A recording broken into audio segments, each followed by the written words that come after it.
Bonjour à toutes et à tous et merci de votre fidélité. Jésus raconte cette parabole à des religieux qui lui reprochent de partager la table des pécheurs, au risque de devenir impurs. Le cœur de Dieu est sans limite. C'est pour cela que nous pouvons toujours exister devant lui sans nous sentir écrasés. L'amour dont nous sommes aimés nous permet de nous convertir, de changer notre cœur, de nous ajuster à son amour, tandis qu'un regard qui juge nous dirige vers la peur qui enferme. Dans son commentaire, Antoine Nuis cite cette histoire. On demandait à un sage lequel de ses enfants il préférait. Il a répondu « Celui que je préfère, c'est le plus petit jusqu'à ce qu'il grandisse. C'est celui qui est loin jusqu'à ce qu'il revienne. C'est celui qui est malade jusqu'à ce qu'il guérisse. C'est celui qui est prisonnier jusqu'à ce qu'il soit libéré.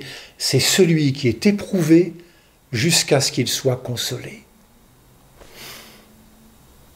Qui êtes-vous? C'est la question qu'un prêtre posait un jour à Mario Bergoglio, le futur pape François. Voici sa réponse.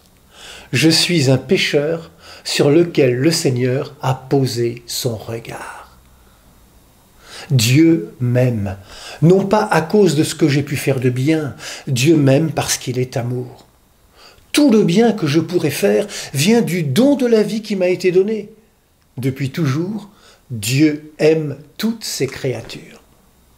Et Jésus est celui que Dieu envoie pour venir nous chercher là où la vie est la plus difficile, là où la solitude est la plus grande, où l'exclusion est la plus manifeste.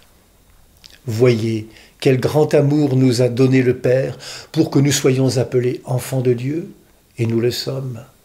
Oui, pour Dieu, nous sommes toujours ses enfants bien-aimés. Bonne journée à toutes et à tous, prenez bien soin de vous et des autres.